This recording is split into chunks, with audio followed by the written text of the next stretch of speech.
Sniping in any video game is one of the highest skill activities that unfortunately is very hard to master. Not only does sniping require the development of reflexes, but also requires the correct use of settings and in-game equipment. Given the subtle nuances of sniping, many players avoid it altogether and stick with lower barrier to entry forms of engagement, whether that be mid-range or short-range combat. However, if one can perfect their skill at sniping, it generally becomes a player's go-to in both medium and in some instances short-range combat. Given the fact in most games sniping is a one-shot kill, it really is a no-brainer, especially in Red Dead Online. My goal by the end of this guide is to give you a chance at mastering this skill and understanding the proper settings and techniques that will allow you to thrive. Before we get started, let's talk about the topics covered in this guide. This guide will be broken down into 4 parts, the first of which will be going over the preferred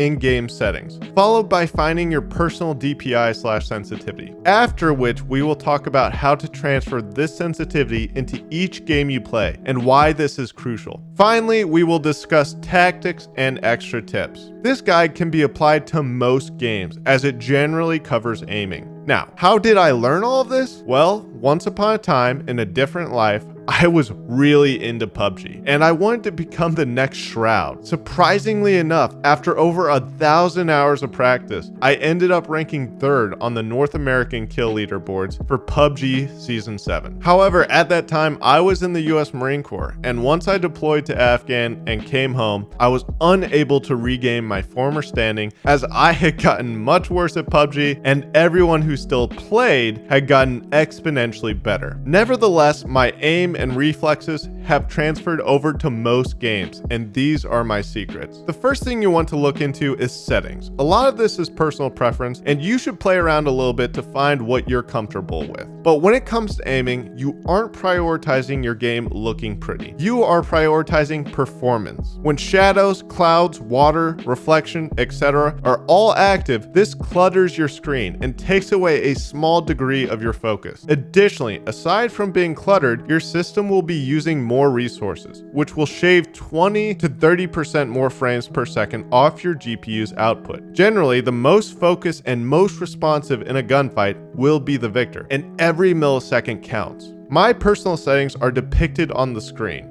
and the only 2 settings that I would leave on high to medium are textures and anti-aliasing. This will allow for objects to be smooth and not look like paper mache. You want your game to be fast, but it doesn't have to be butt ugly. However, please feel free to play around with these settings and find your personal preference. Often I would find myself copying professional streamer settings only to realize that I wasn't entirely comfortable with them. So don't be afraid to change things up until you find what's good for you. A significant component of aiming is keeping consistent DPI settings or sensitivity in every game you play. Personally, as a PC gamer, I have mine set to 400, which is pretty standard, but you have to realize that this number is subjective to your in-game sensitivity. What I mean by that is if we both had 400 DPI, your sensitivity could still be different because your in-game settings may be set higher or lower than mine. Also, an additional tip for you PC players is to ensure raw input is enabled in-game. And in your mouse settings, go to additional mouse settings, pointer options, and ensure all the boxes are unchecked and your pointer speed is set on the 7th from the left setting. This will ensure your operating system isn't interfering with your mouse's input. Overall, you want your sensitivity the same in every game because it will eliminate some of the learning curve associated with each new game you play. And you won't be relearning sensitivity or getting confused with different sensitivity settings with other games you play. There are some programs that will tell you what your settings in-game can be, and it will automatically do all the calculations for you. However, this isn't actually necessary, and usually from my experience, not very accurate. But first and foremost, let's find a setting that you are comfortable with. There are some games out there like Aim Hero that will track your performance. My recommendation is to get a game like this and run a few tests with different settings that will allow you to dial in the best sensitivity for you. When it comes to high versus low sensitivity, there are 2 major trade-offs. Low sensitivity will allow you to be more accurate,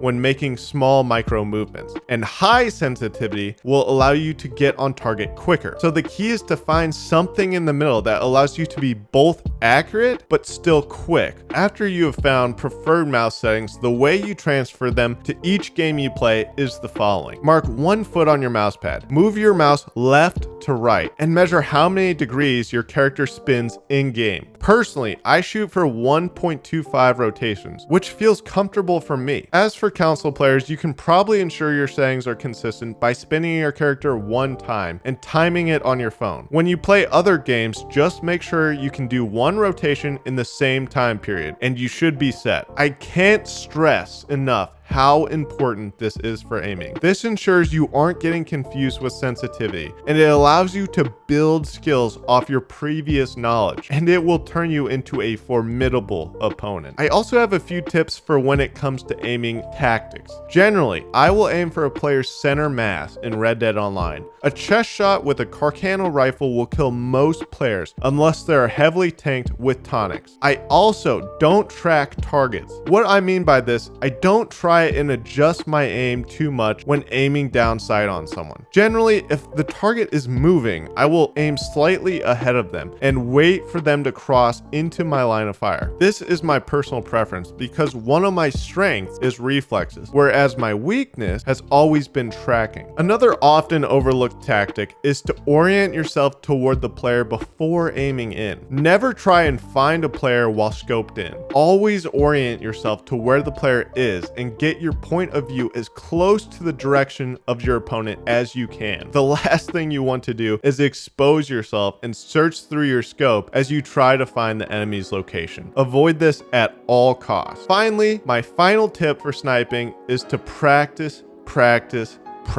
Unless you are already really good at sniping, it's not going to happen overnight. Your brain needs time to adapt and learn any new skill. If you want to get really good with the sniper rifle, use it 24/7 on close targets or distant targets. Really anything. Pick a point and see how quickly you can snap to it. You don't have to do this for hours a day. Just do it every now and then. Honestly, anything helps. It's all about muscle memory. You may not have the best reflexes now, but that doesn't mean there is no way to improve them. And for my final tip, this may seem a little stupid, but get some good rest before you play and eat some decent food. You are, whether you like it or not, participating in something that requires your body to perform thousands of complex movements within milliseconds. Generally, you will perform better if you feel good and aren't already fatigued. Anyway, guys, I hope you enjoyed this guide, and let me know in the comments if you have any other recommendations to improving your aim. Aiming is a huge part of gaming, and if you get good enough at it, you can quickly master any game. Anyway, guys, till next time, take it easy.